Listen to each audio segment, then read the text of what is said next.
Što se najviše raduje kada dolazim kući ili bilo čiju kuću da ulazim ili u restoran da putujem, to je da probam hranu, ali isto tako i iskustvo.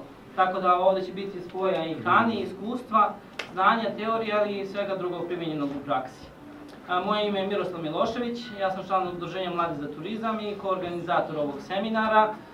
Pozdravit ću vas u ime celog udruženja, u ime Olgice Živković, Tamare Grujičić i Nevene Marković, one su također organizatori ovog seminara.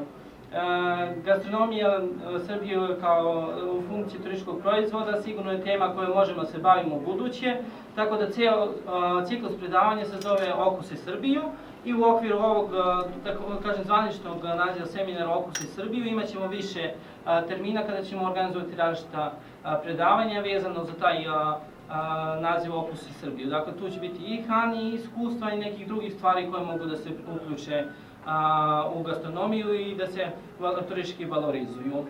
Večeras imamo tri predavanja, to je Tamara, ona će nam govoriti o gastroheritologiji, istoričar umetnosti, također imamo food tour u Beogradu, dakle koleginici će pričati o tome o iskustvu i organizaciji ture i šta turisti najviše vole i na kraju onda imamo zaključak kako zaštititi na određenoj regiji, kako zaštititi domaće proizvode i koliko je to bitno za nas kao stanovnike Srbije da zaštitimo ono što se nalazi na teritoriji Republike Srbije.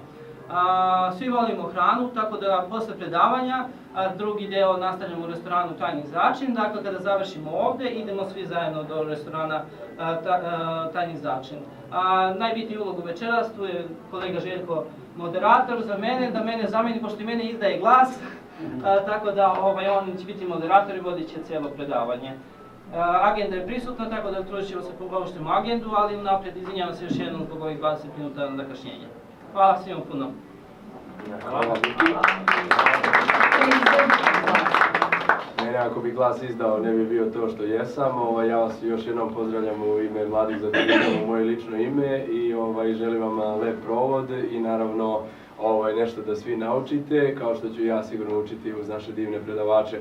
Ja ću se osvrnuti na malo moje iskustvo. Ja sam turistički vodič već poslednjih 7 godina i proveo sam preko 45.000 ljudi kroz grad Beograd i naravno niko nije ostao gladan, što je najbitnije, jer da su ostali gladni Beograd im ne bi ostao i naravno naša Srbija ne bi ostala u tako lepom sećanju i eto tu smo danas da u ovom 8. mesecu edukacije podsjetimo i nas sve koji smo ovde, ali i sve one koji nam dolaze da sigurno moramo negovati to što imamo u kuhinji, što su nam stariji iza nas ostavili, ono što ćemo mi morati uvek da ostavimo za one koje dolazi iza nas koji će se baviti turizmom ili bilo čime. Mike je to lepo najavio, upako imat ćemo razne predavače i bit će tu naravno vremena i za neka pitanja koje ćete i vi naravno moći da postavite. A ono što sam hteo reći je da definitivno nakon turističkih obilazaka koji mogu trajati 2, 3 ili ceo dan, ljudi moraju klopati u isto vreme i traže naravno restorane. Mahom se ljudi interesuju za tradicionalne restorane, jer primjera radi Italijani me nikad nisu pitali za picu i lazanje, a ljudi iz regiona su uvek pitali za naš domaći, na primjer, roštilj, a imat ćemo ljude koji će nam pričati nešto više o malo drugačijem geografskom poreklu nekih naših stvari, a to su, na primjer, ajvar ili kupus, medo, razni medovi i tako dalje. To su stvari za koje ljudi uopšte ne znaju i mi moramo to jednostavno ubaciti u naše obilaske i jednostavno našu kulturu ne smemo zaboraviti to, jer utisci su zaista lepi. Još nešto, ljudi putuju iz različitih pobuda, da kažemo, neko voli više kulturu, neko voli istoriju, neko muzeje, neko samo šetnju, neko voli parkove i prirodu, ali opet bez hrane na tim stvarima, na tim putovanjima ne bi bilo lepo i isto tako kao Srbija, kao naša zemlja, ali opet geografsko nasleđe koje imamo, odnosno geografsku poziciju ovde na sredini Balkana, gde su se vekovima, da ne kažem hiljadama godina, ali sigurno vekovima ukrštale razne civilizacije, razni uticaji koji su i danas prisutni u ukusima i mirisima naše zemlje i naše kuhinje, ali naravno na neki naš način spremljeni i ostavljaju dosta dobar utisak za sve nas koji smo tu i mi obožavamo našu hranu i nerijetko ostajemo gladni kad putujemo u inostranstvo. Sad moći ćemo da saznamo kako da predstavimo to od naših predavača, moći ćemo da saznamo kako nešto što je veoma lokalno zaštitimo. Ja odmah imam pitanje za naše predavače posle zašto Valjevsko pivo i Valjevski duvan čvarci nisu deo vaše organizacije, ali ćemo naravno imati priliku, nažalost, odnosno na sreću da i to čujemo, ali da širimo to. I tako da evo ja posle ove recimo 5-minutne najave, ja bih volio da vam predstavim našeg prvog predavača, to je Tamara Ognjević, je direktora Artist centra, naša koleginica, na neki način turistički vodič, ali gospođa koja je 30 godina posvetila ovome čemu se mi danas bavimo. Tako da, Tamara, ja vas sam zamolio da nam priuštite vaše vreme i naravno dobrodošli i još jednom izvolite na vama sad čast. Zašto je kofer pun kajmaka?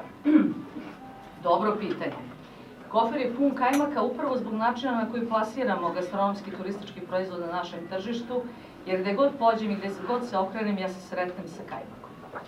Da li se nalazim u zapadnoj Srbiji ili u jugozapadnoj Srbiji, gde je otprilike logično se sretnem sa kajmakom kao lokalnim proizvodom, ili se nalazimo u nekoj alaskoj čardi na Dunavu ili već na nekom 4.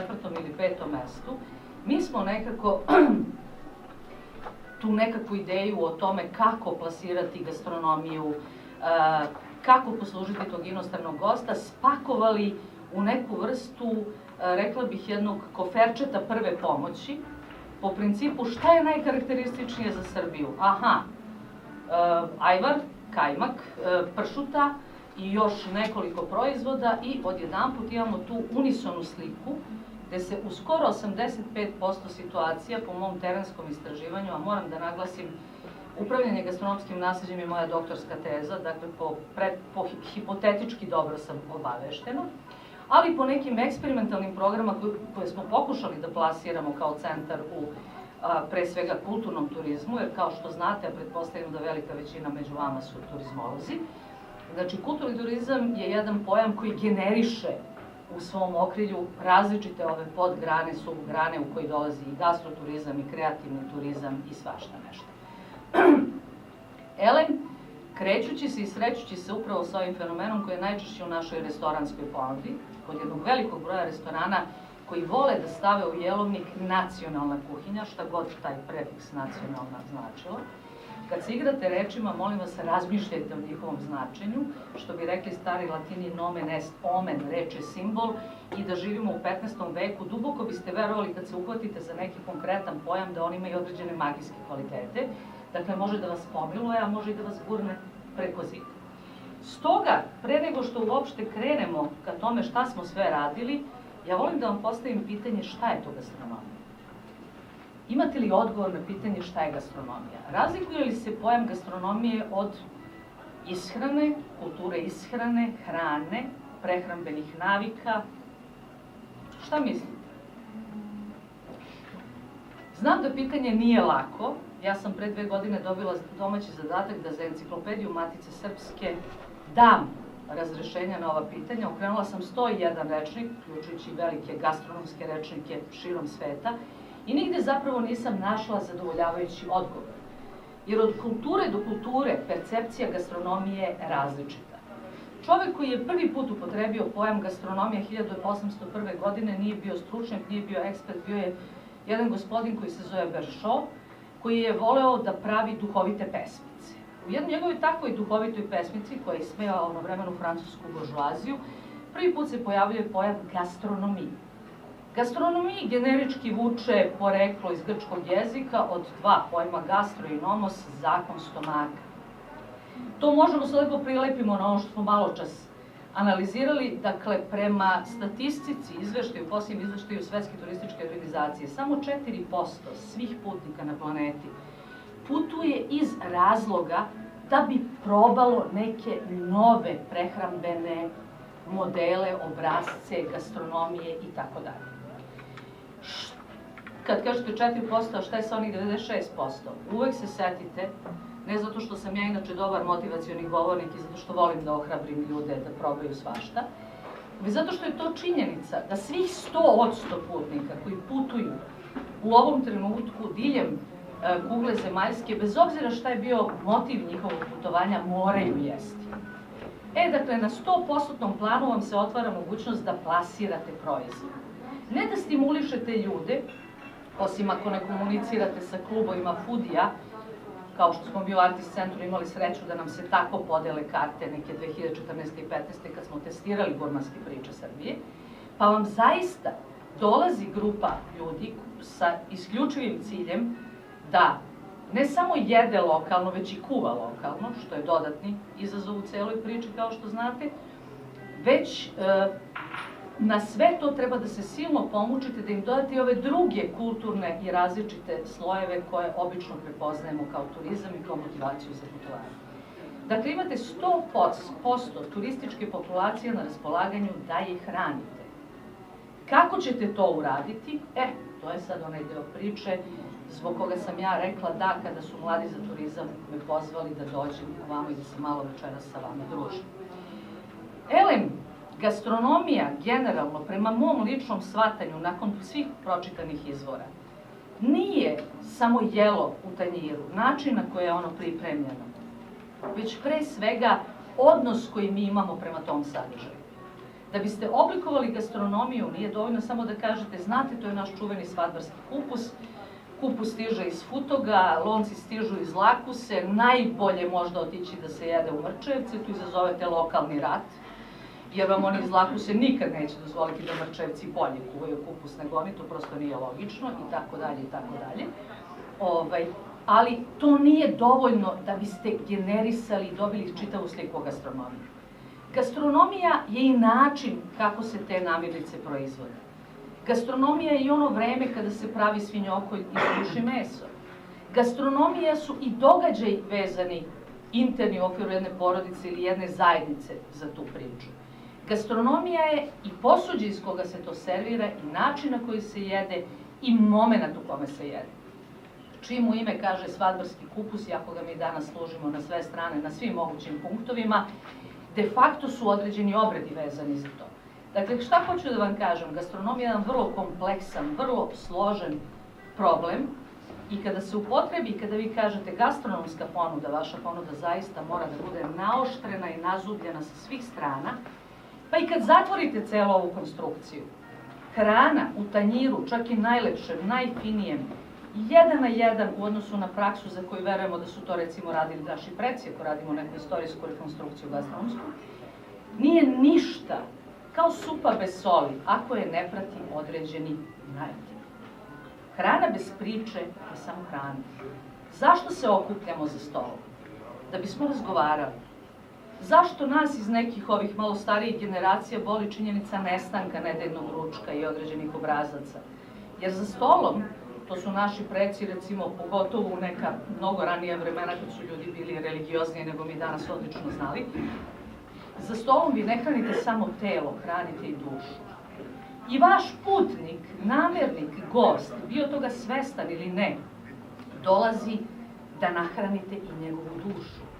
Da nahranite ono što moderni turizam naziva doživljaj. Dakle, experience.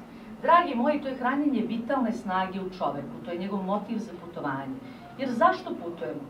Ne samo zato što imamo višak para pa ne znamo sad šta ćemo od sebe. Putujemo jer želimo da upoznamo nešto novo. Naravno, u tom procesu i naše očekivanja su prilična, jer ne očekujemo da tamo gde se upoznamo s nečim novim nam se desi nešto neprijatno, nego očekujemo prijatne sadržaje. To ne znači da ja vama savjetujem kada vi napravite gastronomski program kao poseban program ili kao program koji je vezan za neke druge sadržaje, izmišljate stvari.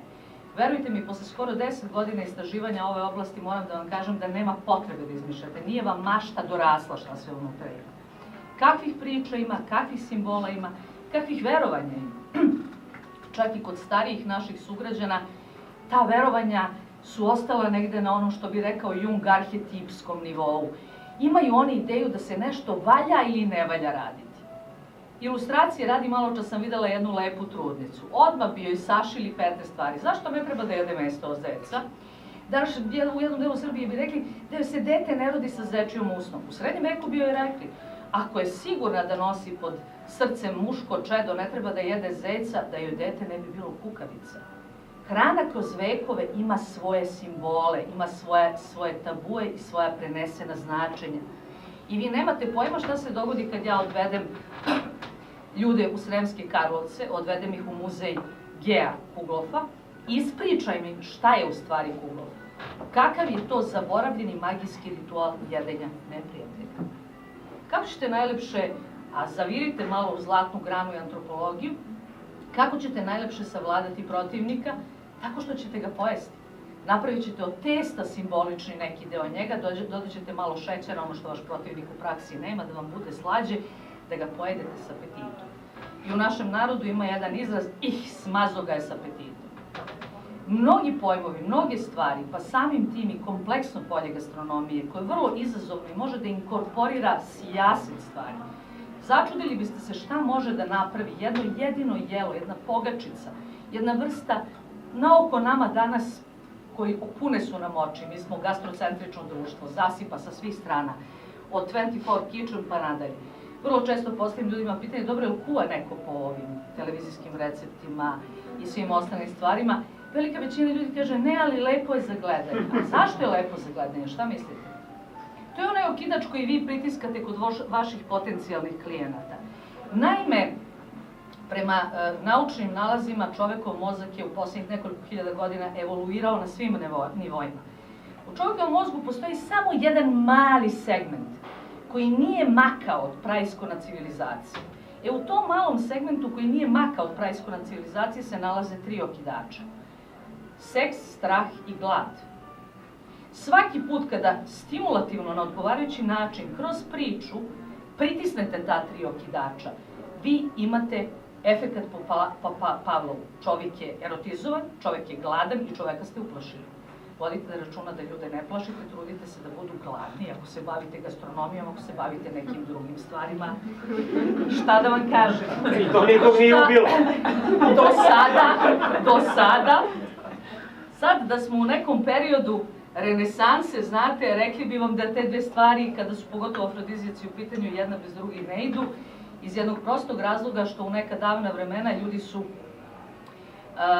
se klasifikovali po takozvanom prirodnom kvalitetu, što nije ono što prepoznaje današnja fiziologija i druge moderne nauke. Prirodni kvalitet u prošlosti je bio vaš socijalni status. Dakle, i prema socijalnom statusu se birala hrana koja unapređuje taj vaš prirodni kvalitet. Između ostalog, jedina stvar, i mnogo mi je milo kad sam dolazila ovamo, prvo sam poslužena slatkom bombonom, za koju se smatralo da mogu svi da jedu, bez obzira na starost, pol i sve ostalo, bio je šećer. Smatralo se da šećer unapređuje prirodni kvalitet života, ruku na srce, nije ga bilo kao danas i nije ga bilo u svemu kao danas. Elem, gastronomski turizam kao kategorija po sebi, ako ga izolujemo i pomislimo da je to samo ona priča o kojoj ćemo govoriti, ja verujem da to niko u ovoj sali ne misli, u kojoj ćemo govoriti samo o hrani, samo o pripremi hrane, samo o serviranju hrane, samo o određenim ritualima, vi ste na najboljem putu da cela ta zamisao ode dođemo. Znači, gastronomija kao i bilo koja aktivnost ljudska nije izolovana pojava. Gastronomija je poslednje 2 godine intenzivno prepoznata od strane UNESCO-vog komiteta za nematerijalno kulturno nasleđe, ali hoću da vas podsjetim na jednu vrlo važnu stvar. Ljude puno zbunjuje ta distinkcija materijalno-nematerijalno, reč je prilično novoj oblasti. No i za jedno i za drugo nasleđe ne postoje konačni procesi, a za nematerijalno pogotovo. Jer nematerijalno nasleđe nije proces da vi brendirate određenu vrstu proizvoda, određeni način igranja, sviranja, pevanja, neke festivale ili određene oblike gastronomske, a podsjetit ću vas da je prvi, da tako kažemo, prva gastronomska forma zaštićena i upisana na UNESCO-vu reprezentativnu listu je tradicionalni obrok Francuza, dakle nije francuska gastronomija, nego tradicionalni obrok Francuza. Sledeća je mediteranska dijeta u smislu stila ishrane, onog antičkog, ne ovog savremenog u kome mi već vidimo sebe kako se iznurujemo od ponedeljka, jel, iz bilo kog razloga. I svaka sledeća forma koja se prepoznaje, a situacija je, moram da vam kažem, vrlo urgentna, jer je 2014. godine Evropska komisija dobila preporuku, upravo prepoznajući u obrascima izmenjenim u svakodnevnici načina ishrane ogroman rizik za mlade generacije. I dok smo mi, stručnjaci i teoretičari, sedeli i filozofirali, političari su seli i taksativno sastavili spisak od 24 odrednice šta je to gastronomija i šta se preporučuje sve unutar tog sistema. Važno je, jer je to, žao mi je, u srpskom jeziku postoji samo jedna reč za politiku, to je politika, ali u engleskom postoje dve reči, kao što znate, policy i politics i suštinski se razlikuju. I važno je, jer će vam dobar deo turista koji dolazi sa teritorije Evropske unije dolaziti upravo sa idejom da to po toj preporuci treba da dobije feedback, čak i kada želi da proba najluđe i najraskošnije stvari koje mi možemo da ponudimo na Balkanu, a zaista i u Srbiji možemo da ponudimo razne stvari. Sve se nalazi na internetu, molim vas, pogledajte dokumenta Saveta Evrope, pogledajte UNESCO-vu komisiju za nematerijalno nasleđe, verujte mi, pogotovo vi koji se bavite gastronomskim turizmom ili koji u svoje turističke ponude uvrštavate gastronomski turizam, vrlo je korisno i možete se čak i u tom polju pojaviti kao lideri u turizmu, jer ćete svoj proizvod promovisati na način da je on u potpunosti usklađen sa najsavremenijim načelima zdrave ishrane. Dakle, ne nutricionističkim, nego po preporuci koja generiše čitavo jedno političko i geografsko polje. Nije, mogli bismo da pričamo još dugo, ali nećemo, ovaj deo smo pošli. Šta hoću da vam kažem, vi sve vreme na ovim fotografijama gledate naše Japanke, naše foodie dame koje su 2 puta za redom dolazile u Srbiju, tražeći od nas vrlo specifične programe o kojima ćete čuti za koji trenutak. Šta mi nudimo ili šta mislimo da nudimo, to je nešto o čemu ćemo razgovarati, o čemu bih ja volala da razgovaram sa svima vama večeras kada pristupimo toj nekoj diskusiji, kada pristupimo radionicama. Čega se bojimo, čega se stidimo, na čemu ja lično insistiram, ali to ću vam možda i najbolje pokazati upravo na osnovnim pretpostavkama uspešnog gastronomskog turizma. Ovo je Golije.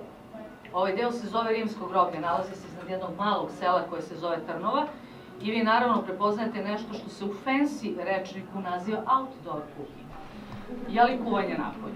Elem, vidite dame iz Japana, peku se paprike, pravi se jedan mali, onako brzinski, ajde ga nazovemo uslovno paprikaš od gljiva, koje su one same sakupile sa lokalnim gljivarom koji je stručnjak za gljivu. Sve se sprema, priručno koristimo ono što imamo, jer to je ideja. Kada sam dobila poziv na temelju istraživanja koje smo radili, a opet sa željom, moji motivi su da se razumemo potpuno drugačije. Mene interesuje porodica spomenika pod zaštitom UNESCO-a, znači naš, kao što znate, velikih srednjovekovnih kompleksa u Studenici, Sopoćanima, Starom Rasu, ja sam pre svega srednjovekovac. Takođe me interesuje Gamzigra, takođe me interesuje neke stvari koje se spremaju da budu potencijalno zaštićene, a pogotovo me je kompletno spomeničko nasleđe na našoj teritoriji sa motivom da ga očuvam. Jer ja sam pre svega istoričar umetnosti i zaštitar, to morate da imate stalno na umu. Meni je potpuno jasno da se to nasleđe ne može, jesam ja to otišla malo napred, a? Ne, izvinite. Meni je potpuno jasno da se to nasleđe ne može očuvati ako se ne dogovore i na istom terenu nađu različiti, rekao bi moderni engleski jezik, stakeholderi, a mi ovdje u Srbiji zainteresovane strane. Ko su ti ljudi? To su pre svega ljudi lokalne zajednice koji žive na tom terenu. Velika je zabluda da jedna Studenica, iako je to veliki manastir sa velikim bratstvom i velikim realnim potencijalima, može da preživi bez sela koje se nalaze u njenom okruženju. Bez obzira što je 21. vek i što oni mnogo toga mogu da naruče online, telefonom i tako dalje. Ona nema manastira, manastir ostaje samo spomenik, samo lepa zgrada ako u njemu ne borave monasi. Da bi se primakli konceptu održivog razvoja, u kome turizam naravno igra jednu od ključnih uloga, mi pre svega moramo da pomirimo te neke stvari unutar sistema na terenu, da nam se ne bi dešavalo da turističke agencije kažu, aha, pa mi nemamo šta da vidimo u Srbiji, fljus, balkanska tura, povežu, provedu ljude 15 dana i onda su kao u onom crtanom filmu, danas je 5. dan, verovatno smo u Sarajevu, jel? Jer vrlo često slušamo turističkih radnika i vlasnika agencija, pa šta mi imamo da pokažemo? Onda čujem genijalnu misl, pa mi nemamo Eiffelov toranj, jeste, ali Eiffelov studio je projektovao 200 mostova u Srbiji, ne znam da to znam. Tačno, ne treba da imamo Eiffelov toranj, Eiffelov toranj treba da ima Pariz. Atrakcija ne počiva samo na objektima. Pre 3 dana sam držala muzealcima seminar, edukaciju i rekla, predmeti, objekti, slike, najlepši ambijenti ne govore, mi govorimo umesto njih, zato non stop insistiram na narativu. Znači, potrebno je da se sretnu, s jedne strane crkva koja nominalno zvanično upravlja tim objektima, sa druge strane lokalna zajednica, koja je to izvor života i prihoda, oni treba da ostanu na tom terenu. Sa treće strane, turistički radnici, koji su naravno zainteresovani da u okviru svog proizvoda plasiraju određene sadržaje, između ostalog. Jer kada uđete na ovaj teren, a vi gledate ovo je jedan od slajdova sa gurmanskih priča Srbije broj 2, vi se srećete da i sa Beogradom i sa Moskva-Šnitom i sa nekim zanimljivim stvarima koje su vezane za Beograd. Ali odlazite u Kraljevo, idete naravno u muzej Slatke kuće Cvetića u salon iz 1908. godine, gde vas poslužuju slatkim iz čaša s početka 20. veka na način kako ste učinili tada. Onda zavirite u Žiču, pa odete u Studenicu na ručak, gde ste se sa Goranom, šefom kuhinje, dogovorili da neće pravi punjenog fazana, nego će da pravi određene elemente monaške trpeze sa određenim dodacima iz srednjovekovnog jelovnika, jer smo, Bogu hvala, u Artist centru uradili preko 35 eksperimentalnih rekonstrukcija na temelju transdisciplinarnih istraživanja. Imamo vrlo jasnu sliku šta se i kako se jelo. Odatle se spuštamo da nećete jesti pečeno prase, naravno na goli, nego ćete jesti jagintinu ispucača ili teletinu ispucača. Ali kada imate ovakve goste kakve smo mi imali, koji dolaze sa vrlo preciznim znanjima i zahtevima, poenta je da im zaista pokažete svu multikulturalnost i sve izazove tog terena. A da biste to uradili, znači gastronomska topografija. Ne šta vi mislite da se negde jede, ne kajmak, osim ako ga tamo ne proizvode.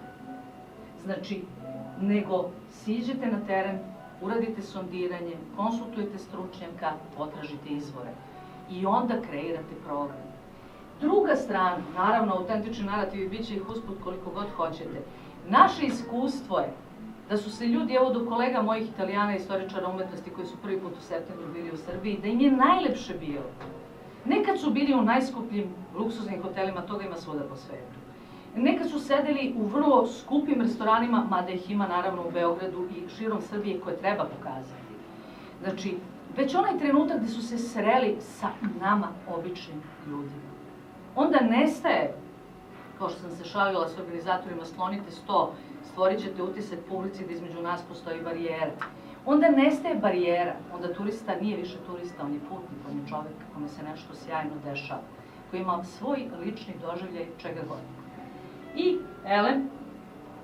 interakcija. Pasivan turista se beskrajno dosađuje. Originalna promocija, to je poseban par rukava, nećemo pričati o marketingu večeras, ali možda će biti prilike da i o tome pričamo. Međutim, ono što bih dodala na kraju ove priče, profiling vaših gostiju.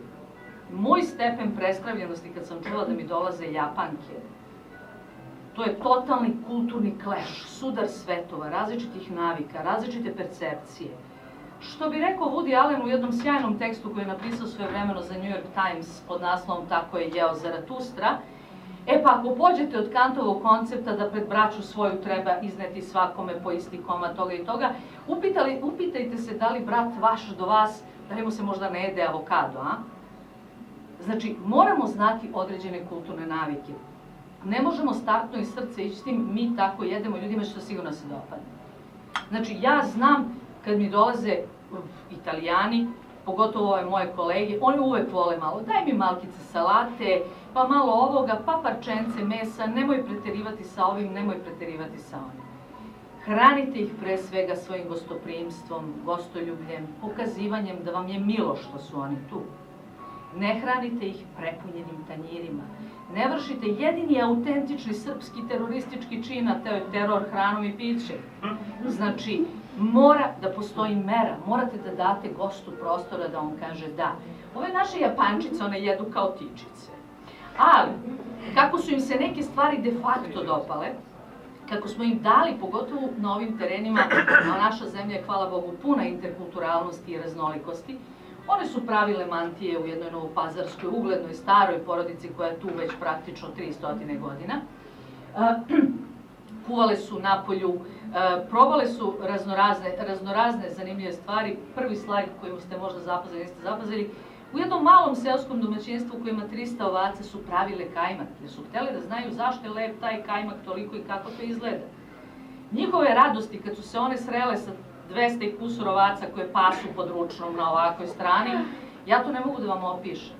Ništa im nije smetalo. Bilo im je naprosto divno jer je to bio novi doživljaj, novi svet i one su se sretale sa nečim što je autentično. Ja vam u ovom trenutku pokazujem Goliju, ali verujte mi, svaka tačka u Srbiji, bez izuzetka, ovo govorim sa pozicije istraživanja iskustva, ima svoj kajmak, koji se ne zove kajmak, zove se na razne načine. Znači, nema potrebe praviti... I sve sam vam praktično rekla. Ali insistiram, pazite na ovo, dodir sa običnim ljudima, svaki deo Srbije ima autentičan ukus. I nenašminkana stvarnost je najbolji proizvod u gastronomskom turizmu. Nenašminkana stvarnost. Znači, vi čega se stidite? Da li ja moje Mice, evo da vam je vratim na početak, da vidite Micu, kakva je Mica, lepotica, najveća zvezda u Tokiju trenutno. Evo je Mica. Ovo je njeno domaćinstvo, ovo su njene šerpe. Ona je rekla, meni ćeš da dovedeš Japanki, čeka ovde sve mora da se izriba. Ne, ja sam rekla, Mico, molim te, nemoj ništa da ribaš, budi samo ono što jesi. Jer turista dolazi po to. Svuda turista može da dobije portira iz Kleridžica savršenog sa glaze rukavicama i u livreji. Znači, dajte čoveku ono što je kontekst, na mestu koje čini taj kontekst. Naše iskustva su fantastična, ali mi nismo turistička agencija i naš plan nije da se time bavimo, da pače. Mi smo surovi u svojoj želji da očuvamo nasleđe, da pomognemo te male zajednice da prežive i da pokažemo sva ta lica Srbije kao stotine faseta, jer predstavljaju, čak i prema određenim izvedenim ekonomskim parametrima koje smo pravili, neviđeni potencijal.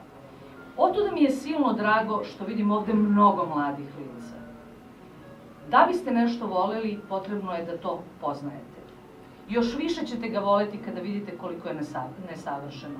Prešla sam jedno 20 puta preko onog mosta na Ibru na kome piše opasan prelazak preko mosta. Znači, nadam se, krenuli su tamo prema Magliču da rade rekonstrukciju, to popreti, ali negdje će nam pokvariti radost činjenice da možemo da pademo u Ibar.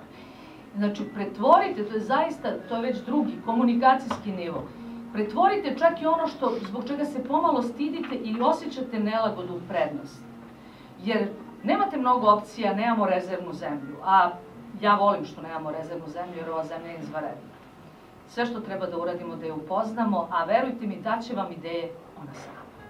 Znači, manje u određene modele, razmišljajte na pravi način i setite se da ti ljudi koji dolaze, bez obzira da li dolaze iz Subotice u Niš, ili dolaze iz Njujorka da vide, ne znam, Staru planinu, da svi ti ljudi dolaze da vide nas, ne nešto što mi nismo, već nešto što mi jesmo. I ja ću na ovoj tački da stanem, vi imate apsolutni prostor da postavljate pitanja kakva god želite, da vam se zahvalim na pažnji i da se izvinim organizatoru koji sam bila prečena.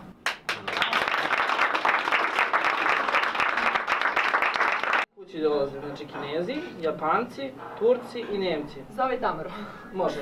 Ova 4 nacije, šta najviše vole? Evo, Japanke su se oduševile tamo da prave kajmak i pržile su ono još nešto, je li tako? Da vam kažem, nemojte uopšte polaziti od toga šta oni najviše vole. Kako vam je iskustvo? Znači, nemojte uopšte polaziti od toga šta oni najviše vole. Vama je cilj da vi pokažete šta mi imamo. A upoznaćete lako njihove prehranbene navike. Kada uđete mi živimo u eri interneta, milion blogova, analiza i sinteza.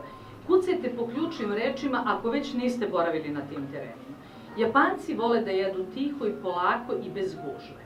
Znači oni ne vole da pričaju, oni su ljudi koji vrlo vode računa o tome da se mnogo ne dodiruju, tako da je meni najveći kompliment bila scena završena na aerodromu, gde ljudi koji se praktično ne rukuju, a daleko od toga da se ljube.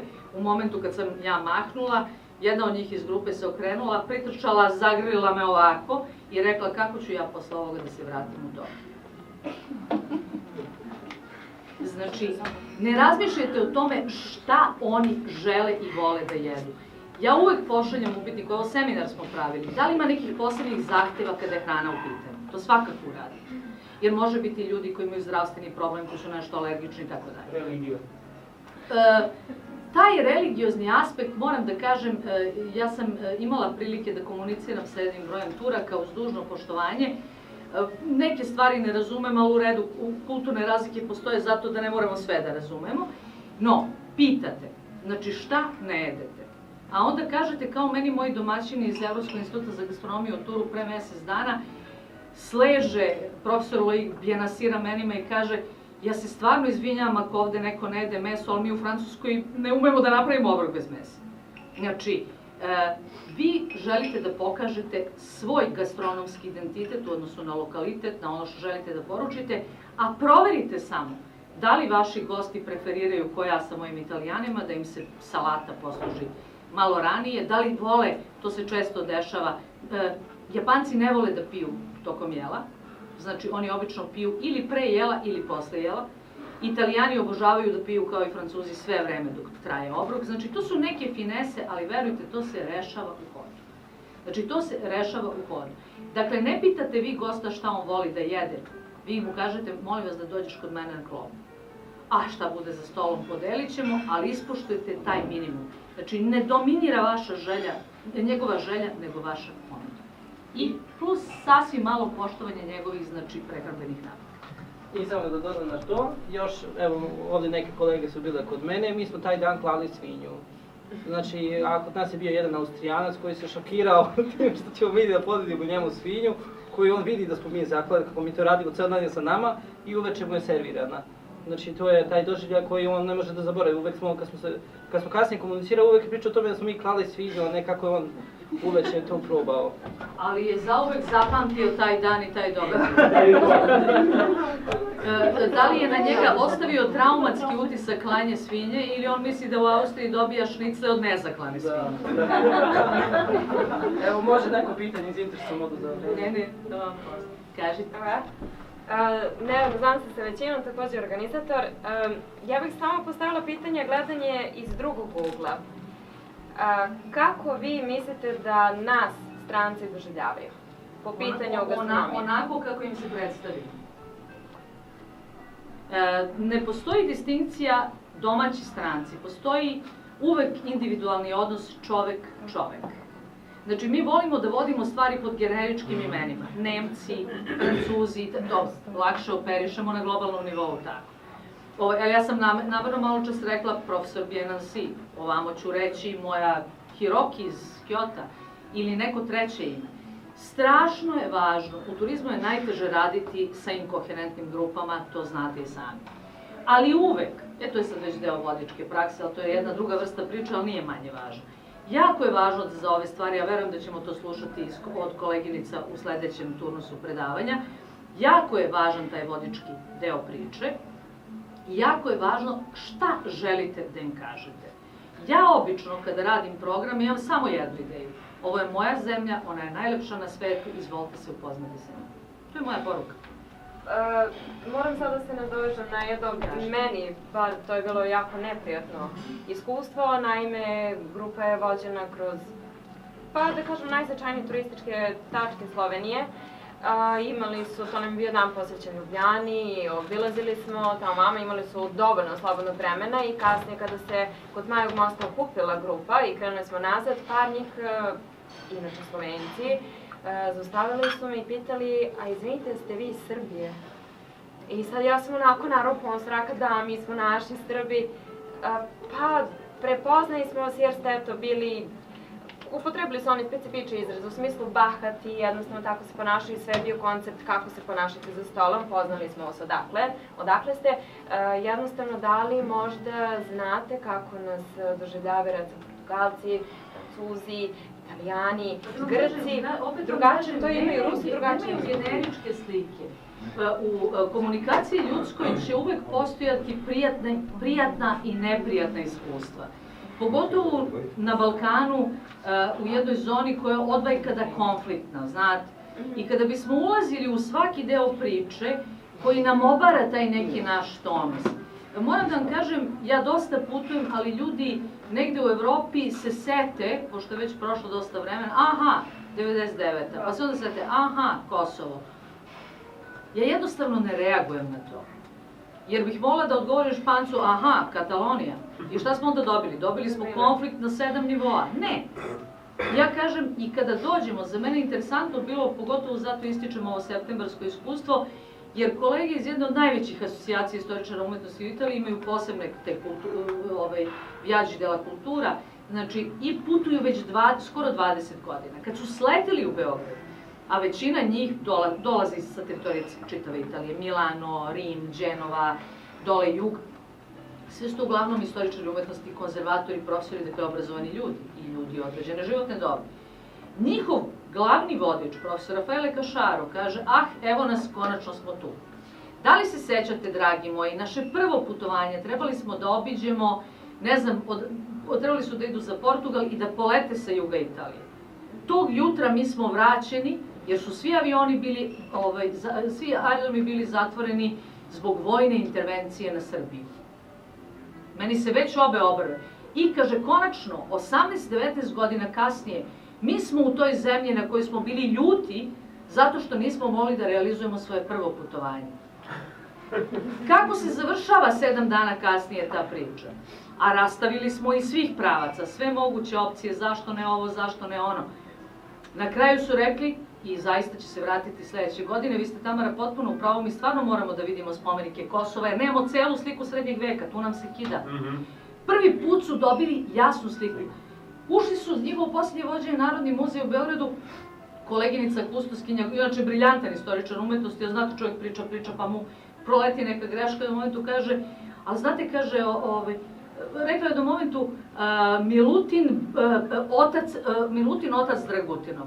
Oni su svi skočili, ne, molim vas, oni su braća. A ovog drugog Dante Alighieri pominje u Božanskoj komediji. Kad sam ja to rekla, istog trenutka su googlali, našli su tačno pevanje i našli su gde se pominje kralj Milutin. Oni na italijanskom. Znači, morate da imate puno znanja, puno strpljenja, neverovatne komunikacijske veštine. Ali ni sve to kad naslažete, neće vam pomoći ako stvarno ne volite svoju zemlju. Ja vam za to dobro stojim. Hvala vam puno. Nema nešto. Kako zaštititi proizvod geografskim poreklom, međutim do dana današnjeg nisam ga dovoljno izučio, zato su sa nama Stevica Marković i Miroljub Janković da nam predstave sebe više sam predstavnik i moj kolega Miroljub Janković. Ja proizvodim leskovački ajvar i nažalost sticajem okolnosti sam postao predsednik ovog saveza, kolega koji je sa Miroljubom pokrenuo celu tu priču, nažalost prerano nas je napustio i eto, Goran Purač, predsednik udruženja Podruški kupus i eto, ja sam to nasledio od njega. U pravu ste, Željko, dakle, sam postupak zaštite postoji u Srbiji i u bivšoj Jugoslaviji, međutim, to se uvijek štitilo kao robna marka. I sad kad vi pogledate, pošto to se štiti kao robna marka, odnosno kao intelektualna svojina, kad pogledate u Zavodu za intelektualnu svojinu, tamo ima preko 50 proizvoda koji su zaštićeno, pa između ostalog i Budweiser. Pivo je zaštićeno i Valjevsko pivo, za Duvan Švarce, mislim da su i oni zaštićeni, ali doći ćemo na tu temu malo kasnije, tako da se to štitilo kao intelektualna svojina. Unazad možda 15 godina, možda čak i manje, u Republici Srbije počelo da se štiti proizvodi sa geografskim poreklom. Ja vam sad generalno pričam o zaštiti, a onda ćemo pojedinačno sa kolegom o našim proizvodima, a kolega može i da me dopuni ako nešto promašim. Dakle, vraćam se nazad. Unazad 10-15 godina su počeli da se štite proizvodi sa geografskim poreklom u Srbiji po nekoj zakonskoj regulativi koju smo mi usvojili sa strane, ili ne ulazim u te detalje, i evo za sada imamo 11 proizvoda koji su zaštićeni i realno se nalaze na tržištu. Urađeni su po zakonskoj regulativi Republike Srbije. U Savezu konkretno ima 11 proizvoda, ima nas od Leskovca koji je najjužniji grad do, čini mi se, sela Vrbice u opštini Čoka. U Leskovcu se proizvodi ajvar, u Vrbici se proizvodi vrbički beli luk. To je još jedan kuriozitet, i vi ste malo pre rekli za našu multietničnost i za tu neku našu karakteristiku koju treba da iskoristimo, i čini mi se da je koristimo na vrlo malo. Taj mali kuriozitet našeg saveza je da imamo mađarski živalj koji proizvodi taj vrbički beli luk, i imamo Slovake koji proizvode petrovsku klobasu ili ti kulen iz Bačkog Petrovca. Sad, pored ova 3 proizvoda, tu još imamo fruškogorski lipov med, imamo kačerski med koji je iz okoline Lazarevca, đerdapski med, futoški kupus, ariljsku malinu, zlatarski sir. Pilotski kačkavalj je zaštićen, ali nije u našem savezu, nadam se da će biti u perspektivi. Miki, pomogni mi koliko imaš. Sremski kulen, da. Sjeničko jagnje, da. Begečka šargareta. I sjenički sir. Mislim, eto, to su... To računam kao jedno udruženje, zato eto, malo to ispustim. Dakle, u razgovoru sa, čini mi se, Olgicom, ja sam nekako zamislio da ovo bude interaktivna komunikacija, nemam predavanje kao gospođa, dakle, ono što vas interesuje, ja sam spreman da vam odgovorim, a evo sad može kolega da se dopuni ako sam nešto propustio. Pa ne, pošto smo mi zaista autentični ljudi i nismo majstori priče, kao što je gospođa pre nas. Što se kaže da sam ja neautentična? Ne, vi ste profesionalac, vi ste obrazovana osoba, mi smo autentični ljudi koji se bavimo proizvodnjom jednog od ovih proizvoda o kojima verovatno želite nešto više da čujete večeras.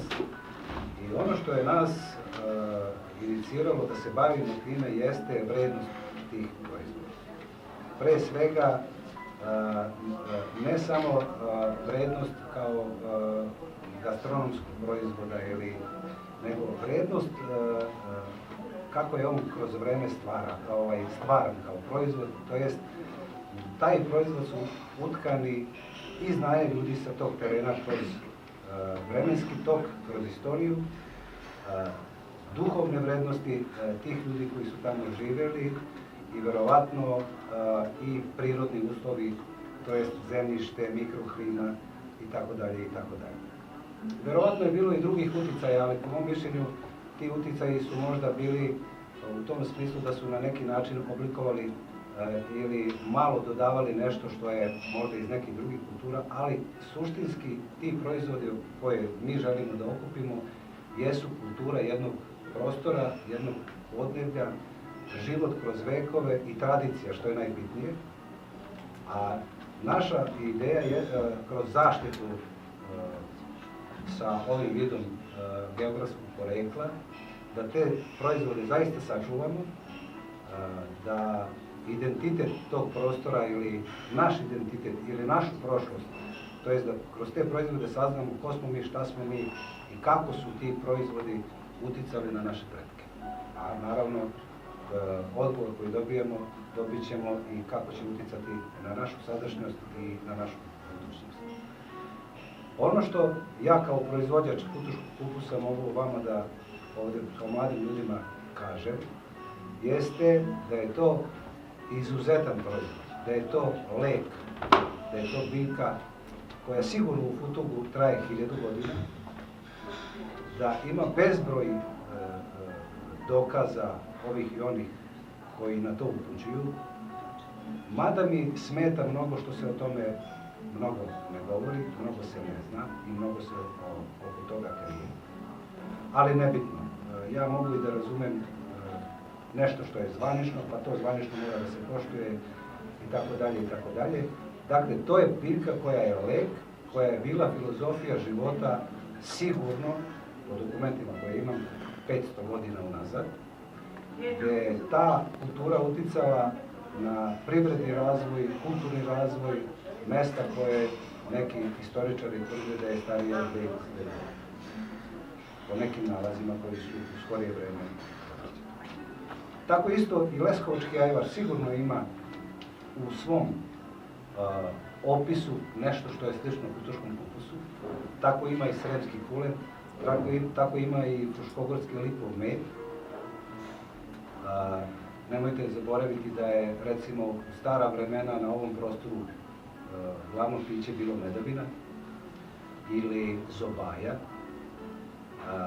Da ne ulazim u tu tematiku, pošto će me gospođa verovatno posle nešto pitati. Slušam vas sa pažnjom i oduševljenjem, nemojte da se plašite mene, molim. Eto, to su neki... Ono što je mene kao čoveka koji se 15 godina bavim aktivizmom, koji živim od proizvodnje futoškog kupusa, ovo su recimo moji argumenti zbog čega ja to radim i zašto želim da se taj proizvod štiti i zašto mislim da on ima izuzetno veliku vrednost. Onome zvaničnom i što se tiče regulativa i kako to sve funkcioniše, dakle sad će ići i neke izmene i usklađivanje sa Evropskom unijom i donošen neki novi zakon. Ono što mislim da je naša misija jeste da samo sprečimo da to ne ide u nekom drugom pravcu, nego da se kroz sve te nove regulative autentičnost i ovih proizvoda i ljudi koji to proizvode sačuva i ispoštuje. Ne znam da li bi još... Ja smijem samo da dodam. Prvo, u vašem odnosu prema kupusu i načinu kako promišljate, podržao bi vas pre svega car Dioklecijan kao prvi. Ne, ali vi čak nije za smenje, čovjek je vrlo ozbiljno shvatio, jer je stara kineska poslovica kaže ako hoćeš da budeš srećan jedan dan, napij se. Ako hoćeš da budeš srećan godinu dana, oženi se.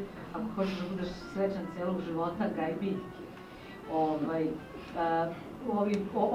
Ovo klanje svinje pred Austrijancima je takozvani koncept barbarikum, jer antički svet duboko veruje pre svega u praktično gotovo vegetarijansku hranu, pošto je kupus autohtona biljka ovih prostora. Nego ono što želim da vas pitam i ono što želim vas da pitam, korišćenje pojma zaštita, moram to da kažem kao neko kome je to zaista struka, ima minimum dva nivoa.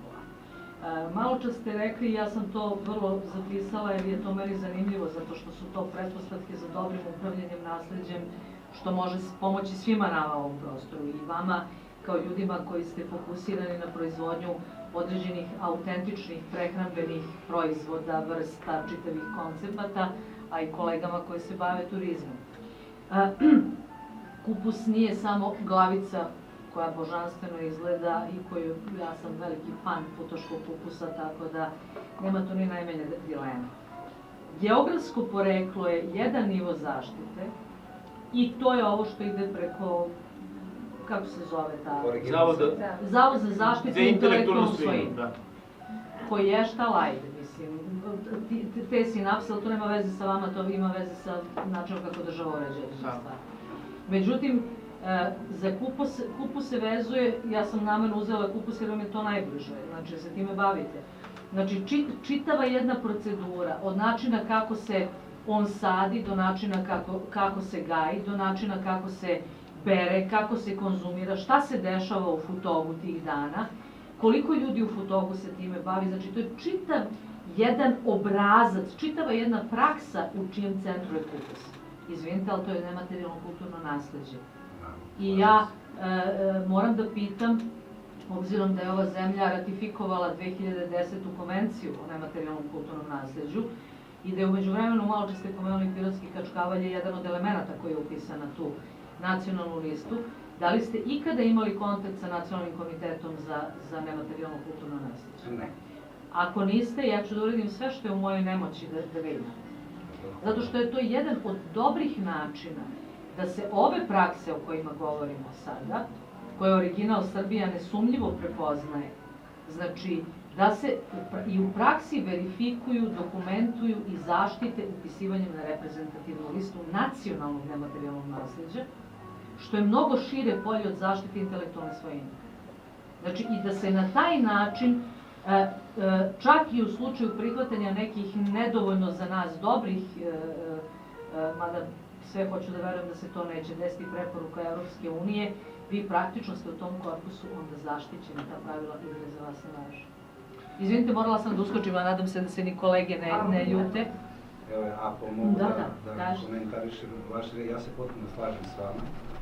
Ovo jeste baština, ovo jeste kulturno nasleđe i ne samo kulturno, i svako drugo, sigurno, ovakvi proizvodi. Međutim, kad smo mi razmišljali, recimo ja konkretno, pre 15-16 godina, kad je kulturski kupus gotovo nestao bio iz Zatara, šta da uradimo? Dakle, mi smo jednostavno morali da iskoristimo ono što su institucije nudile, da ga bar na neki način spasimo, zaštitimo, samo odgovorit ćemo na pitanje. Iako sam ja bio svestan o čemu se tu radi, a baš se radi o ovome što smo malo pre rekli. To je zaista jedno nasleđe koje se prožima kroz život tog kraja, koje je mnogo toga, na mnogo toga uticalo, koje je služilo kao lek za čitave garnizone vojske nekadašnjeg carstva. Znači, kiseli kupus, futuški ili sveži, ljudi su plaćali poreze sa njima kroz vekove. Dakle, nikad ih bilo koja država koja je bila vlast na tom teritoriju nije gnjavila, maltretirala, uvijek im je verovala, zato što su oni jako cenili toj proizvod. Dakle, oni imaju izuzetan kvalitet, ali su ga stvarali ljudi sa tog prostora o kojima ne znamo gotovo ništa. Nemamo nikakvih tragova. I ono što je mene najviše isprovociralo, bez obzira što sam se bavio s time i od toga živeo, zašto ja ne mogu da nađem ni jedno slovo o tom kupusu od nas samih, od ljudi koji su živeli tu, nego sve neki strani izvor. To su mi bili podaci kojima ja baš mnogo nisam verovao. Pokušavao sam kroz istraživanje i zato sam i puno ovih istorijskih podataka i znam, jer sam istraživao kad smo hteli tu da napravimo sajt, pa da ispričamo priču o futuškom kupusu na najbolji mogući način. Došao do brda podataka i onda sam se prosto zalepio za tu istorijsku priču i nestajem ni dan danas posle 15 godina.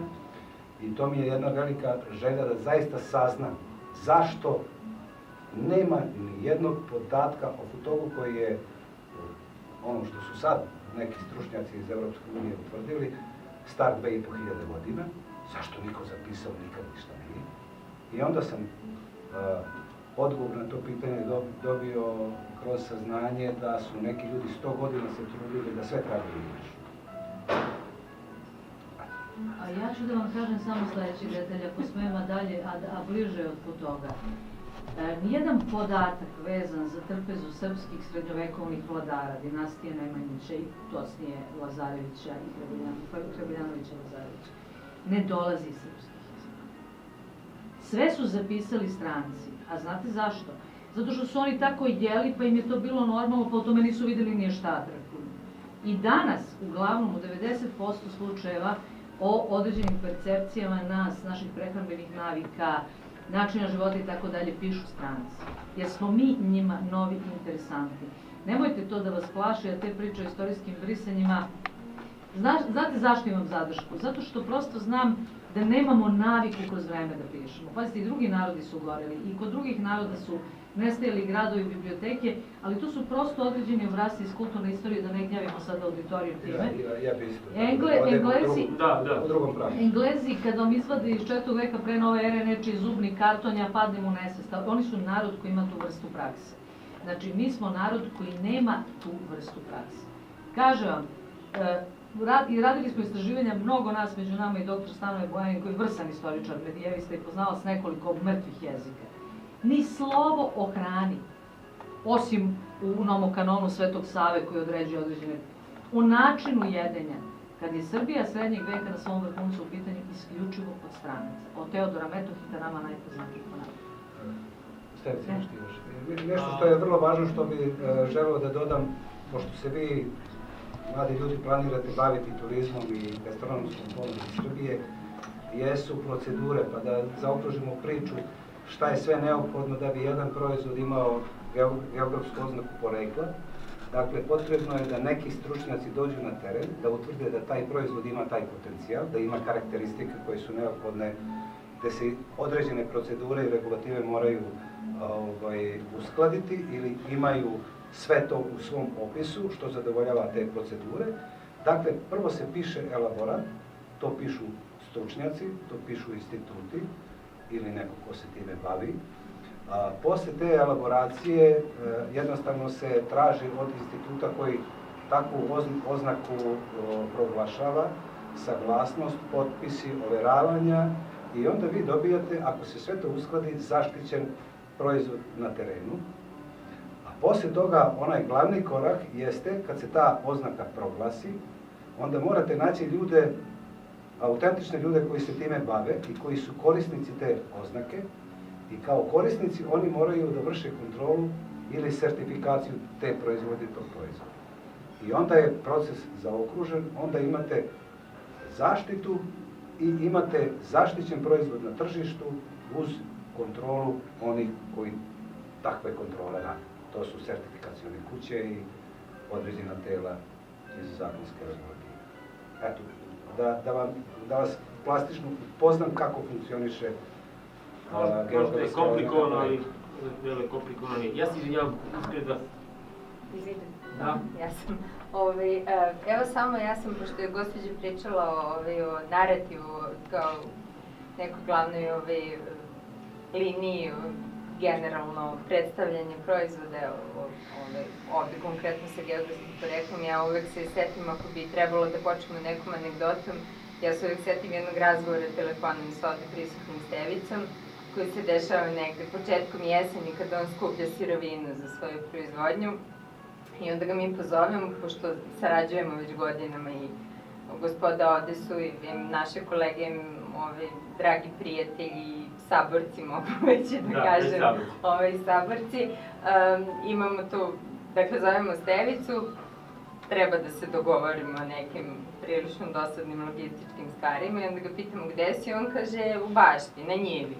Pa mi kaže, pa dobro, ajde kao nećemo da te zadržavamo suviše, znamo da bereš papriku. On kaže, ne, pričam na Bluetooth. Tako da hoću da kažem da je prosto ovo čime se ovi ljudi koji sad ispred vas bave, dakle nije samo njihov izvor prihoda, nije dnevni posao, to je način njihovog života. Znači, ja sam se javila da kažem par reči, želeći malo da uništim njihovu skromnost koja se pokazala ovde.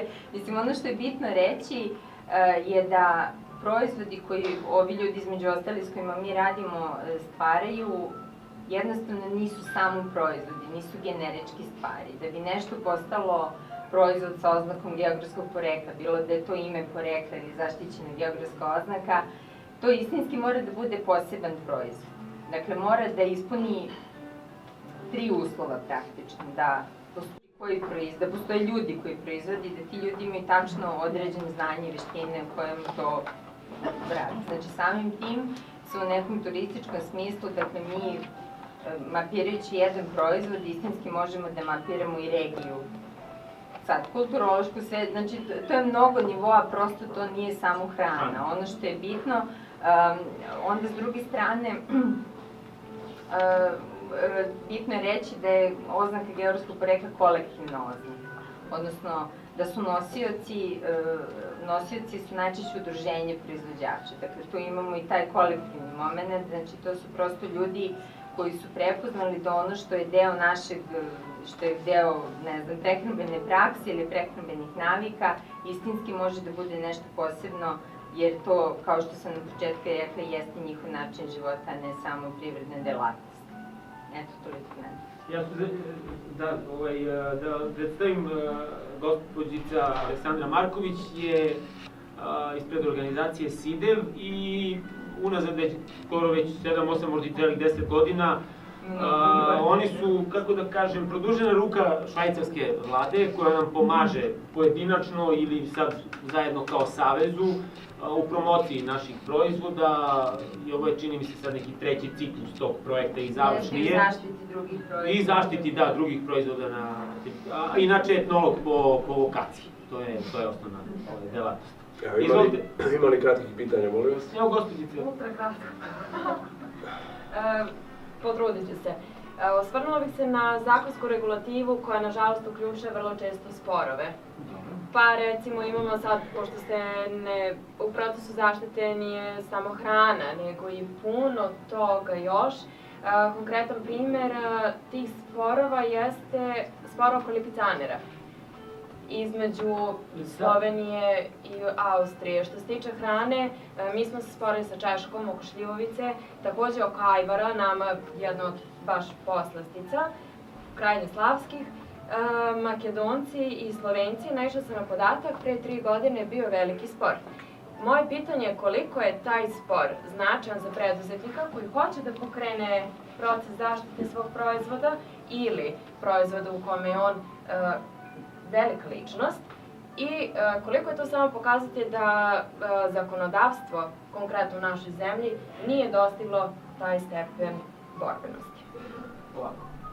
Ima jedna serija koja se zove Ljubav na seoski način. Čkalja je tamo glavni glumac i on kaže za pametnog čoveka i komarac je muzika. Dakle, šta hoću da vam kažem? Bio je spor između Slovenije i Hrvatske oko kranjske kobasice. Mislim, svi znamo da je kranj glad u Sloveniji. Ali, dok su Slovenci to nekako, šta su radili, nemam pojma, Hrvati su zaštitili kranjsku kobasicu, izradili su neku industriju, uložili su neke pare i počeli su to da proizvode. Elem, Evropska komisija je to videla i onda su rekli, imate pravo 15 godina da baštinite ime kranjska kobasica, Hrvatima normalno, ali posle tih 15 godina vraćaju se u Kranj i Kranj je nosilac odnostacije u samu Kranju i toj regiji se proizvodi kranjska kobasica. To je jedan primer. Drugi primer je istarsko goveče. I Hrvatska i Slovenija su članice Evropske unije. Istarsko goveče i Istra pripada i Sloveniji i Hrvatskoj. Oni su napravili udruženje, jedno ili dva udruženja, ali čini mi se da je jedno udruženje napravljeno u regiji i baštine istarsko goveče i jedni i drugi. Ta zakonska regulativa Evropske unije je drugačija u odnosu na našu i malo pre kolega rekao, mi sad imamo projekat gde se naše zakonodavstvo prilagođava Evropskoj uniji, tako da eto imate i taj primer gde su ljudi seli, dogovorili se i koriste to istarsko goveče. Što se tiče šljivovice, šljivovica, ajvar, sir, kajmak, to su generični imena. Dakle, ja sam čuo za taj primer, Nemci su sad pokušali, nažalost, čini mi se da je Evropska komisija to oborila i šljivovica ne može da se štiti kao ime. Može da se proizvede, ne može čak ni češka, ne može ni nemačka, ali može, na primjer, moravska šljivovica u Češkoj, valjevska može sa Gledičkih planina, ajvar takođe može biti leskovački, može biti prokupački, može niški, blački, kako god, razumete me. Znači, ajvar je generično ime. Takođe, Makedonci ne mogu da štite proizvod da ga oslovljavaju nacionalno, već samo pitoljski, đevđelijski i tako dalje. Da. To je, kažem, generično je ime i vrlo je teško da se to zaustavi. I da se nađe neki, mislim, bit će tih, normalno, stariji brat uvijek klepi onog mlađeg. Prema tome i sad, prilikom našeg ulaska u Evropsku uniju, bit će sigurno tih nekih sporova, ali nadam se ne nešto previše. S druge strane, tradicija i ono što mi baštinimo, štitimo ne samo gastronomiju, mi štitimo sorte, rase i vrste. Znači, futoški kupus je sorta stara. Paprika koju ja koristim, ta kurtova kapija, to je seme dugo godina staro seme.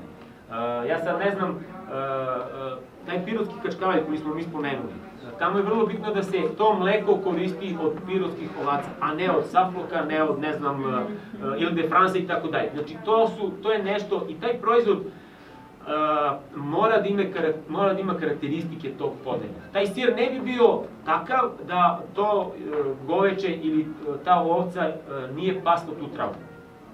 taj ajvar ne bi bio takav da ta paprika nije rasla u tom podneblju, u tom klimatu, u tom zemljištu, sa tim suncem i tako dalje. Da to nisu radili ljudi koji imaju specifična znanja i poznaju tu kulturu. Ok, za specifična znanja idemo, ne bi se kolega skroz složio, idemo u sve digitalizacije, tu nam sad neke savremene tehnologije pomažu da mi lakše proizvedemo sirovinu, izvini.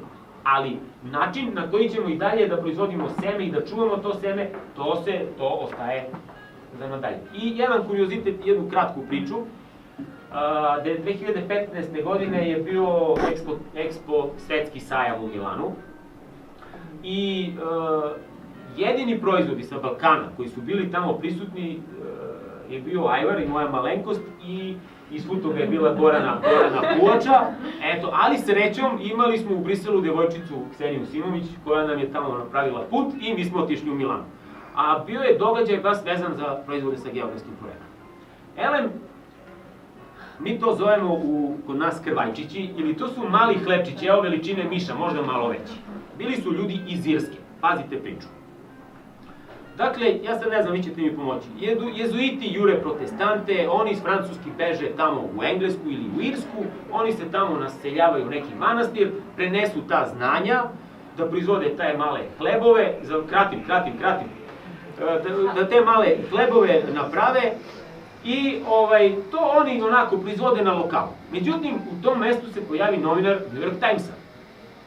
Šta će on da proba u tom pubu ili u tom restoranu, nema pojma, oni njemu ispričaju priču o tim malim hlebčićima, on napiše u New York Times ovo članak i oni sada rade te hlebove za Etihad.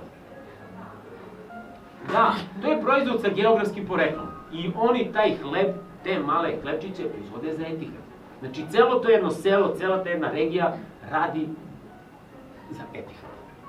Hoću da vam kažem, dakle, za sve naše proizvode je bitna priča. Ko što je Eugen Savojski lečio svoje rane u bojevima listom od kupusa, tako i... Što je Eugen Savojski, ja kad god padnem ili me glava zaboli, ja stavim listom. Najbolja tradicija. Ja mislim da se ne zove Eugen Savojski, nego Eugenio Savo. Pa dobro sad, ja sam ga sad... Sve zavisi gde je geografski. Pošto kažu da je bio Italijan. Evo, izvolite. Ne može jedan proizvod da se registruje kao nacionalni proizvod, nego je samo lokalni proizvod. Tako je.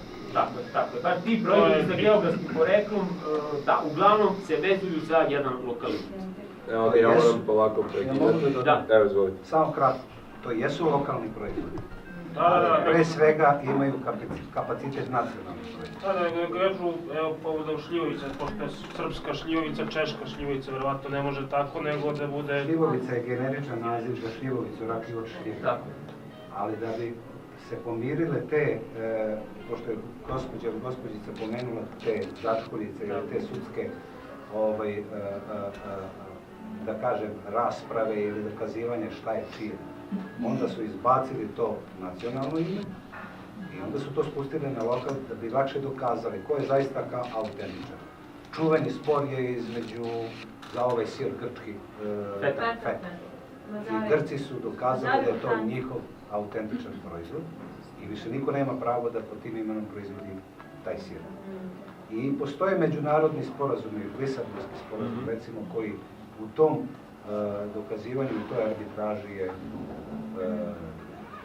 ajde da kažemo, doneti akt koji reguliše sva ta pitanja.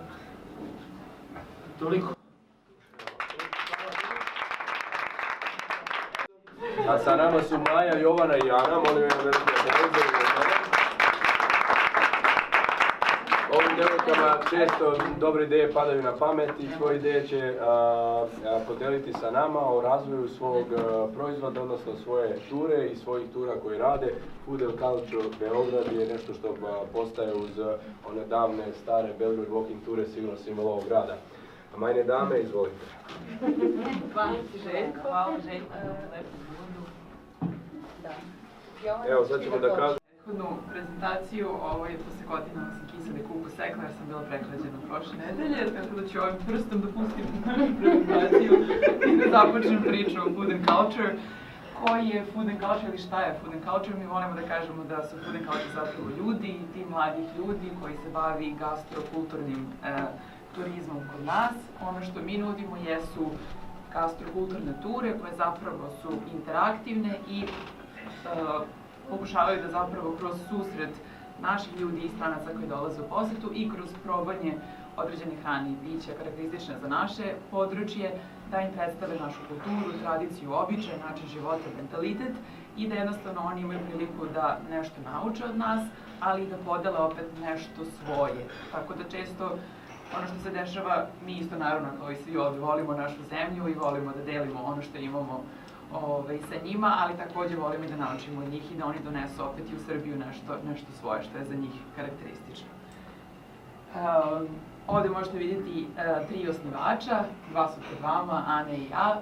Ja ću vam se kratko predstaviti, ja sam Jovana Pravica, rođena i odrasla u Beogradu, filolog sam po profesiji, zvanična, ali sam zalutala u turizam tokom studija i onda sam nekako tu odlučila da ostanem jer mi se svidelo. Živjela sam u Belgiji 2 godine tokom master studija, ali sam ipak odlučila da se vratim u Srbiju jer sam želela na neki način ovde da uradim nešto, da doprinesem svom gradu iz koga dolazim, a to je Beograd.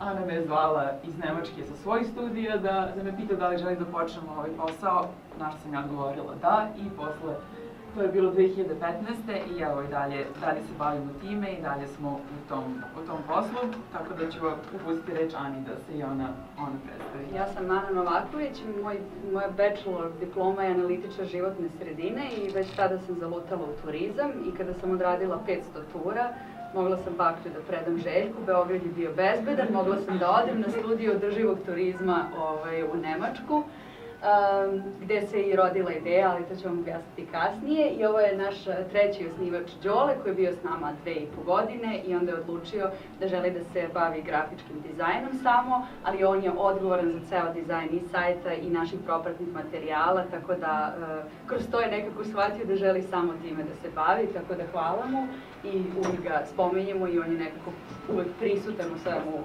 što radimo, što ćete i vidjeti. I sada, ono što je bilo interesantno, ja sam radila na jednom evropskom projektu, to je Interrail za seniore, gde su oni intervjuisali gomilu, da kažem, dosta ljudi koji su 50-60 plus, šta oni zapravo žele u evropskim prestonicama. I ono što je bilo interesantno je da kada su dekodirali reč kultura, kada ljudi izgovaraju kulturu, shvatili su da oni ne žele da idu u muzeje u te gradove, nego da kada oni govore hoću da I want to see the culture of that country, da oni zapravo žele da sede u kafiću i posmatraju ljude kako prolaze, da žele da jedu na isti način kako jedu ti ljudi, da žele da učestvuju nekim obredima ili bilo čemu što ljudi zapravo dan danas rade u tom gradu ili u toj zemlji. I to je meni onako bilo jako interesantno i stalno se spominjala, ja sam imala taj counter reči i stalno hrana i to je bilo na 1000 puta spomenuto i jedna od najspominjanijih reči. I u tom trenutku shvatim da u Beogradu ne postoji tura koja u sebi ima sadržan element hrane ili da je cela izgrađena oko hrane.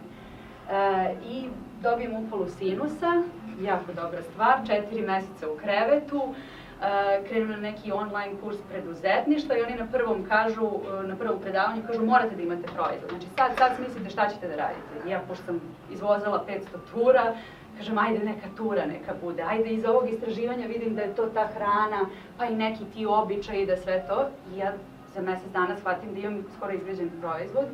Zovem Jovana, kažem ti razmisli nedelju dana, ajde kad se vratim što da probamo, da se igramo malo, razmisli ti nedelju dana, razmisli nedelju, da, hoću.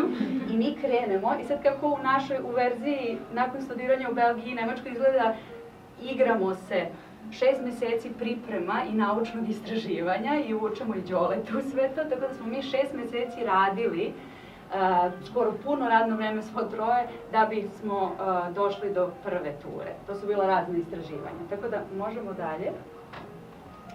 I sad će vam Jovana reći u stvari, ili ja treba ovo da kažem.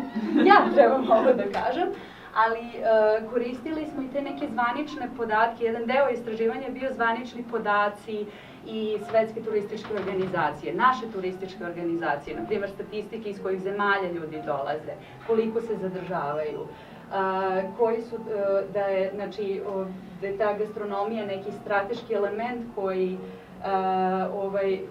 kao što znate, imali smo ono Taste Serbia i celu kampanju naše turističke organizacije oko hrane, a nigde zapravo ture u Beogradu koja je vezana za hranu. I takođe ono što je bio jako bitan element našeg istraživanja je šta ljudi žele. Sad tu moram da se ne složim sa vama da ne treba da pitamo u ovom kontekstu, znači ovo je sada drugi kontekst nekog marketinga i istraživanja tržišta.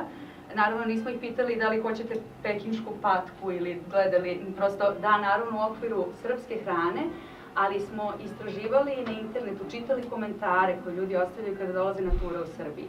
Čitali sve komentare kada ljudi dolaze na gastronomske ture u druge evropske prestonice. Šta im se sviđa, šta im se ne sviđa, koliko su spremni da plate, koliko su spremni dugo da ostanu na turi, koliko žele da hodaju dugo. Znači, to su sve bitni bili elementi i zato je svo ovo istraživanje trajalo 6 meseci dobrih, a to metoda koju smo koristili zove se Customer Oriented Innovation.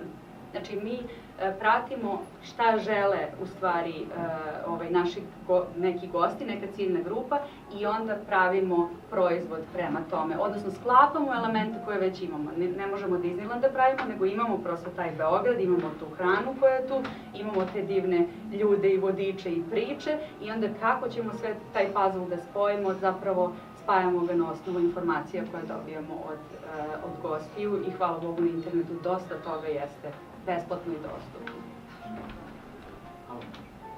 Sad ja da vam se predstavim, mene nije bilo na slici, moje ime je Maja, ja sam član ovog tima od ove godine.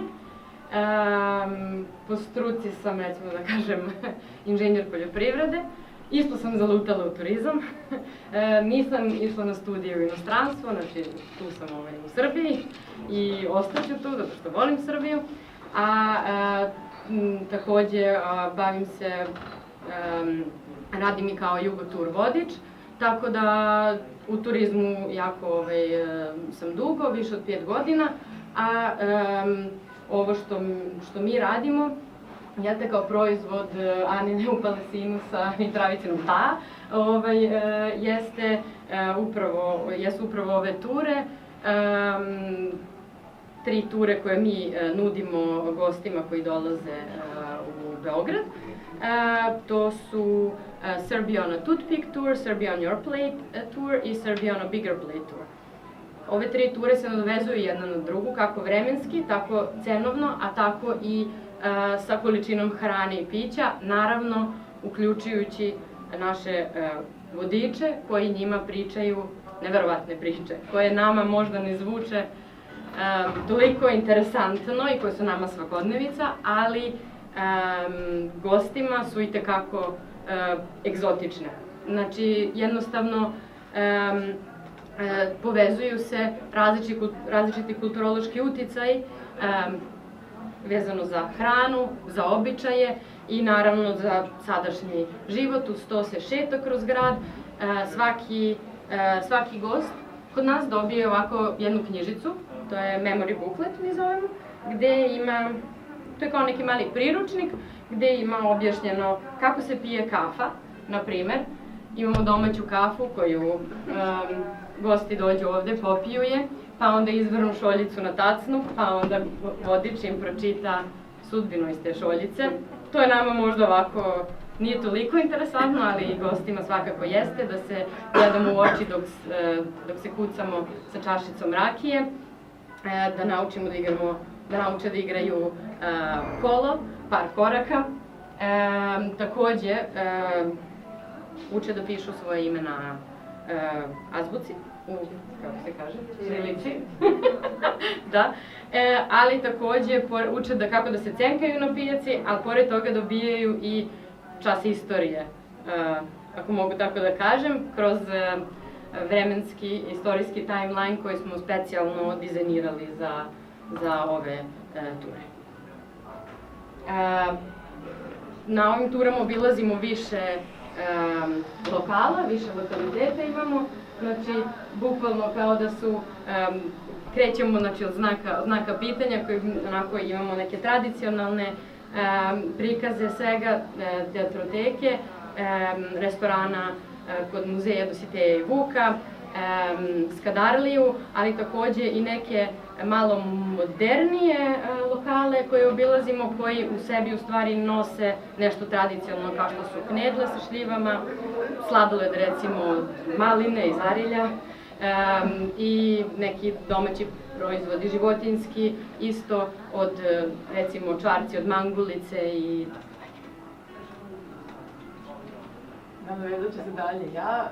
Što se tiče naše ciljne grupe, mi smo, kao što je Ana rekla, kad smo krenuli s istraživanjem, postavili tu ciljnu grupu, ona se lagano menja tokom godina, znači 2015. smo počeli, lagano se menja, ali otprilike ostajemo u tim nekim okvirima koje smo zamislili tada kada smo počinjali, tako da je neka prosečna starost naših gostiju oko 38 godina. Oni uglavnom dolaze iz zapadnih zemalja, najviše iz Amerike, iz Skandinavije u poslednje vreme, Nemačka naravno, iz Švajcarske imamo dosta gostiju i dosta lepih veza smo sad isto napravili, zemlje Beneluxa, Velika Britanija, mada naravno kao što tu su naravno i nemački, i pored toga imamo manji broj gostiju koje vodimo na holandskom i vodili smo na ruskom i na španskom sada goste. Tako da se trudimo i da, pošto imamo i dosta poliglota u timu, jel te, da i taj jezički aspekt prilagodimo donekle kulturi i da možemo kroz njihov jezik da se opet povežemo sa njima i da im pokažemo našu kulturu, ali opet nekim načinom povezivanjem sa njihovim nekim vrednostima. Ono što je zanimljivo jeste purpose of stay ili svrha njihovog dolaska u Srbiju.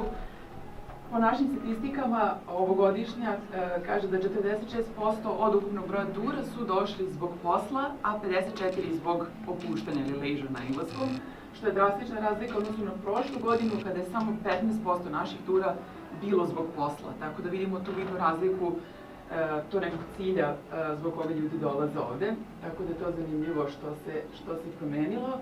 I zanimljivo isto spomenuti da kanali preko kojih nas gostiju nalaze, naravno preko našeg web sajta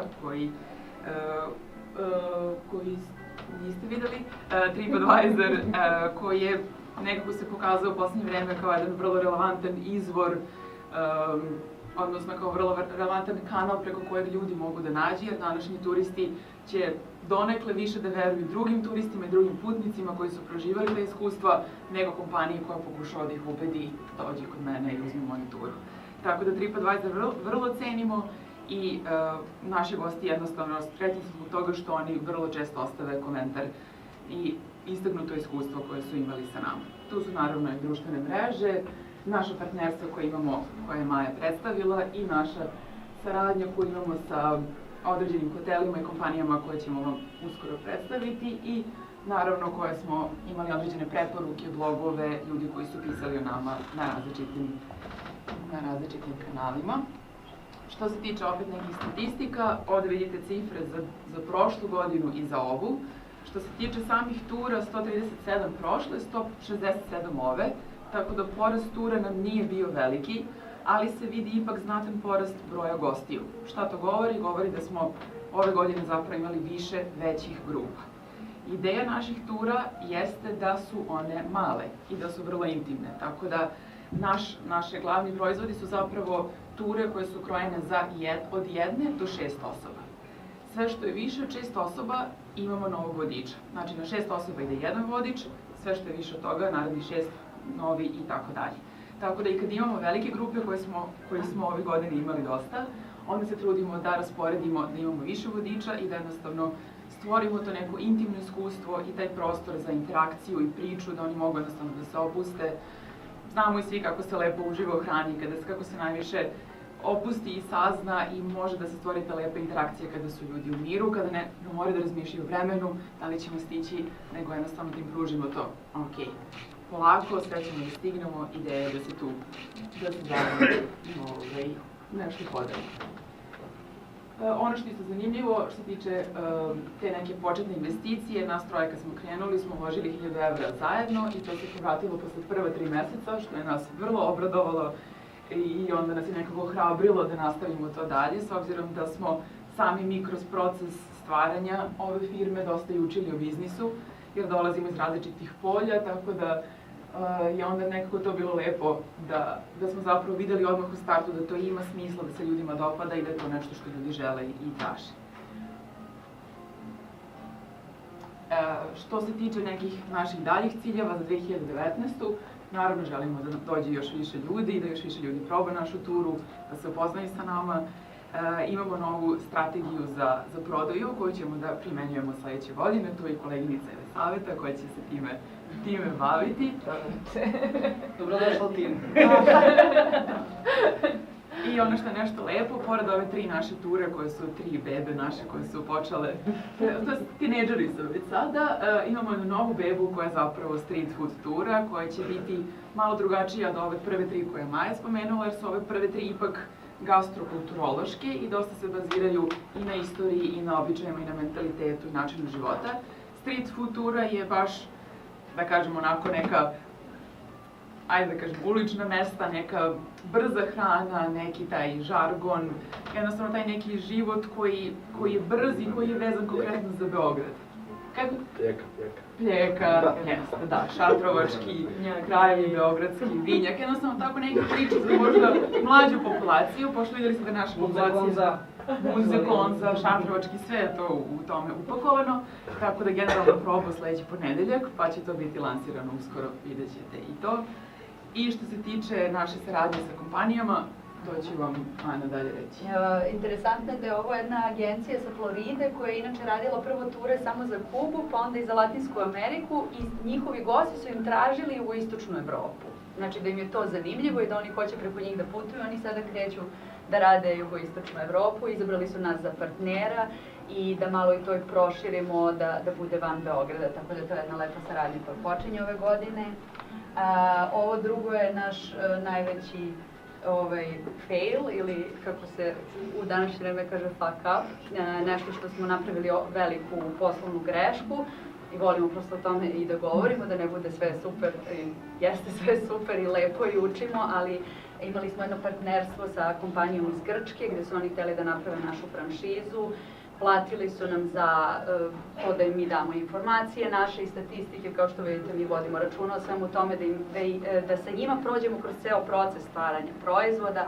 Dobili smo deo novca, ostalo što je obećano nikad nismo dobili, bilo je jako bolno zato što su bili neki prijateljski odnosi, ali nas je naučilo da potpisujemo ugovor i da sve pišemo. Tako da vam to dobro preporučujemo. Jedan od naših najvećih partnera u Beogradu je Nordeus kompanija koja ima dosta konsultanata, ljudi koji zapošljaju iz inostranstva i svaki put kad im dođu gosti, oni njih pošalju kod nas i to je sad već nekako rutinski i to je baš jedna jako lepa saradnja koju ćemo dalje širiti, znači prosto da nudimo kompanijama kad imaju goste, da ih mi na neki način babysitujemo na tih par sati. I također Globus je kompanija koja je jedna od najstarijih turističkih švajcarskih i oni su naši partneri sada. Imamo svakog ponedeljka ludilo sa njima, oni imaju velike grupe i to je bio veliki izazov. Kao što smo rekli, mi ne radimo za više od 6 ili 7 ljudi, tako da je to čitava infrastruktura, Maja koordiniše, 8 vodiča, vidjet ćete nas verovatno i ovog leta, potpisali smo ugovori za sledeću godinu. Sada tim da predstavim. Evo, mene ovde nije bilo na početku. Kao operativni menadžer, znači ja sam u suštini osoba koja će odgovoriti na mail i koja će se javiti na telefon kada neko zove da zakaže turu. Ili da se informiše jednostavno u turu. Tu je Maja, druga Maja Vučković, koja nam uređuje web sajt uz pomoć Bogdana i njegovih sjajnih fotografija, a tu je i Tihomir koji radi magiju, koju mi ne znamo, i radi s financijama, eto, toliko. A tu je i naš tim, stari vodiči, novi vodiči, stari vodiči ne po godinama, nego po stažu i iskustvu. To su Elisaveta, koja će, koja će biti novi član tima sa drugim imenom, jel te? Titulom drugom.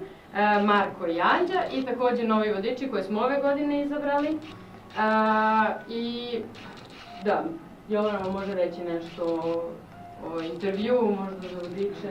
Ono što jeste nama bitno, kao što smo već ispomenuli, jeste da pored te gastrokulturološke ponude, ja se nadovežem što je rekla prethodna predavačica, Mi isto smatramo da su ljudi veoma važan deo, ako ne i ključni deo naših tura, jer zapravo oni su nekako taj ključni faktor koji može njima da dočara kako život funkcioniše ovde i kroz njih se zapravo dešava cela ta interakcija. Tako da je nama tim jako bitan i tim je jako raznolik, što je vrlo interesantno. Imamo tu i pravnicu, imamo i hotelijera, imamo turizmologe, fotografa, muzikologa, tako da imamo i lingviste, tako da je vrlo raznolik tim i mi volimo zajedno jednostavno da skupljamo naše znanje i talente, da ih razmenjujemo u okviru tima i imamo vrlo često i timske sastanke kojima unapređujemo veštine i komunikacije, da jednostavno ona bude obostrana u smislu vežbamo i kako da budemo dobri govornici, ali kako i da aktivno slušamo i da možemo da saslušamo tog gosta koji dođe kod nas.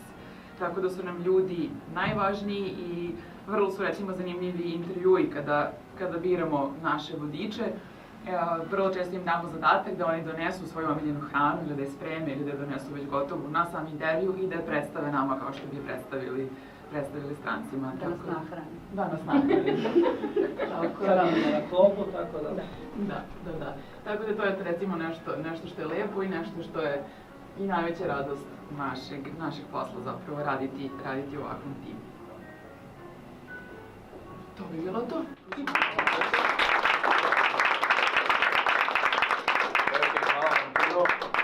Lepo je slušati o vašem biznisu